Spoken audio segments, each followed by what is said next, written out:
ঊনবিংশ খণ্ড। ঠাকুর শ্রীরামকৃষ্ণ কলিকাতা নগরে ভক্ত মন্দিরে। প্রথম পরিচ্ছেদ। শোকাতুরা ব্রাহ্মণীর বাটিতে ঠাকুর শ্রীরামকৃষ্ণ। ঠাকুর বাগবাজারের একটি শোকাতুরা ব্রাহ্মণীর বাড়ি আসিয়াছেন। বাড়িটি পুরাতন ইষ্টক নির্মিত। বাড়ি প্রবেশ করিয়াই বাম দিকে গোয়ালঘর। ছাদের উপর বসিবার স্থান হইয়াছে। ছাদে লোক কাতার দিয়া কেহ দাঁড়াইয়া কেহ বসিয়া আছেন। সকলেই উৎসুক, কখন ঠাকুরকে দেখিবেন। ব্রাহ্মণীরা দুই ভগ্নী, দুজনেই বিধবা। বাড়িতে এদের ভাইয়েরাও সপরিবারে থাকেন। ব্রাহ্মণীর একমাত্র কন্যা দেহত্যাগ করাতে তিনি যার পর নাই শোকাতুরা। আজ ঠাকুর গৃহে পদার্পণ করিবেন বলিয়া সমস্ত দিন উদ্যোগ করিতেছেন। যতক্ষণ ঠাকুর শ্রীযুক্ত নন্দবসুর বাড়িতে ছিলেন ততক্ষণ ব্রাহ্মণী ঘর বাহির করিতেছিলেন কখন তিনি আসেন। ঠাকুর বলিয়া দিয়াছিলেন যে নন্দবসুর বাড়ি হইতে আসিয়া তাহার বাড়িতে আসিবেন। বিলম্ব হওয়াতে তিনি ভাবিতেছিলেন তবে বুঝি ঠাকুর আসিবেন না। ঠাকুর ভক্ত সঙ্গে আসিয়া ছাদের উপর বসিবার স্থানে আসন গ্রহণ করিলেন। কাছে মাদুরের উপর মাস্টার, নারায়ণ, যোগীন সেন, দেবেন্দ্র, যোগীন। কিয়ৎক্ষণ পরে ছোট নরেন প্রভৃতি অনেক ভক্তেরা আসিয়া জুটিলেন। ব্রাহ্মণীর ভগ্নী ছাদের উপর আসিয়া ঠাকুরকে প্রণাম করিয়া বলিতেছেন, দিদি এই গেলেন নন্দবসুর বাড়ি খবর নিতে। কেন এত দেরি হচ্ছে? এতক্ষণে ফিরবেন। নিচে একটি শব্দ হওয়াতে তিনি আবার বলিতেছেন, ওই দিদি আসিতেছেন। এই বলিয়া তিনি দেখিতে লাগিলেন, কিন্তু তিনি এখনো আসিয়া পৌঁছেন নাই। ঠাকুর সহাস্যবদন ভক্ত পরিবৃত হইয়া বসিয়া আছেন। মাস্টার দেবেন্দ্রের প্রতি, কি চমৎকার দৃশ্য! ছেলে বুড়ো, পুরুষ মেয়ে কাতার দিয়ে দাঁড়িয়ে রয়েছে। সকলে কত উৎসুক এঁকে দেখবার জন্য আর এর কথা শোনবার জন্য। দেবেন্দ্র শ্রীরামকৃষ্ণের প্রতি, মাস্টার মশাই বলছেন যে এই জায়গাটি নন্দবসুর চেয়ে ভালো জায়গা। এদের কি ভক্তি! ঠাকুর হাসিতেছেন।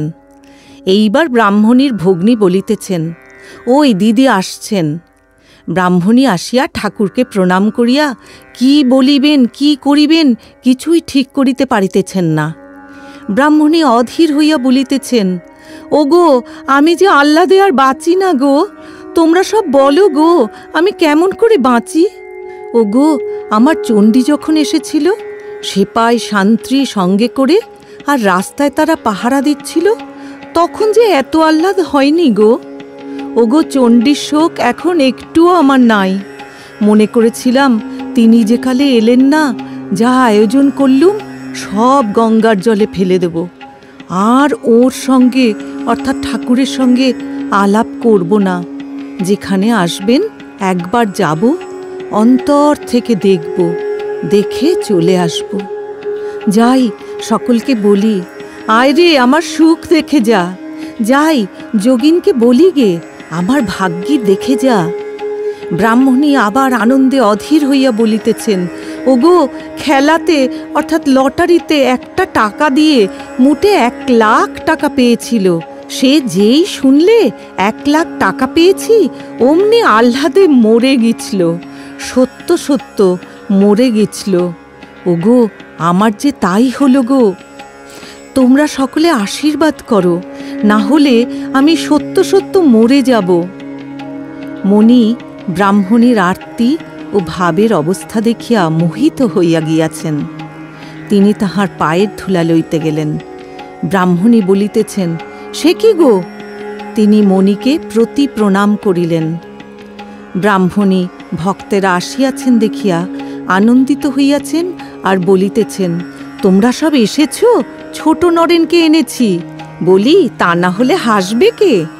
ব্রাহ্মণী এইরূপ কথাবার্তা কহিতেছেন। উহার ভগ্নী আসিয়া ব্যস্ত হইয়া বলিতেছেন, দিদি এসো না, তুমি এখানে দাঁড়ায় থাকলে কি হয়? নিচে এসো, আমরা কি একলা পারি? ব্রাহ্মণী আনন্দে বিভোর। ঠাকুর ও ভক্তদের দেখিতেছেন, তাঁদের ছেড়ে যেতে আর পারেন না। এইরূপ কথাবার্তার পর ব্রাহ্মণী অতিশয় ভক্তি সহকারে ঠাকুরকে অন্য ঘরে লইয়া গিয়া মিষ্টান্নাদি নিবেদন করিলেন। ভক্তেরাও ছাদে বসিয়া সকলে মিষ্ট মুখ করিলেন। রাত প্রায় 8টা হইল। ঠাকুর বিদায় গ্রহণ করিতেছেন।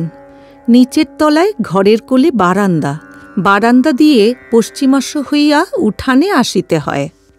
তাহার পর গোয়ালঘর ডান দিকে রাখিয়া সদর দরজায় আসিতে হয়।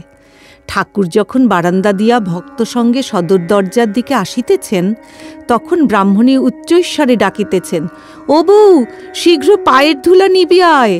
বউ ঠাকুরানী প্রণাম করিলেন। ব্রাহ্মণের একটি ভাইও আসিয়া প্রণাম করিলেন। ব্রাহ্মণী ঠাকুরকে বলিতেছেন, এই আরেকটি ভাই, মুখ্যু। শ্রীরামকৃষ্ণ, না না, সব ভালো মানুষ। একজন সঙ্গে সঙ্গে প্রদীপ ধরিয়া আসিতেছেন। আসিতে আসিতে এক জায়গায় তেমন আলো হইল না। ছোট নরেন উচ্চৈঃস্বরে বলিতেছেন, পিদ্দিম ধরো, পিদ্দিম ধরো, মনে করো না যে পিদ্দিম ধরা ফুরিয়ে গেল। সকলের হাস্য। এইবার গোয়ালঘর। ব্রাহ্মণী ঠাকুরকে বলিতেছেন, এই আমার গোয়ালঘর। গোয়ালঘরের সামনে একবার দাঁড়াইলেন। চতুর্দিকে ভক্তগণ। মণি ভূমিষ্ঠ হইয়া ঠাকুরকে প্রণাম করিতেছেন ও পায়ের ধুলা লইতেছেন। এইবার ঠাকুর গনুর মার বাড়ি যাইবেন।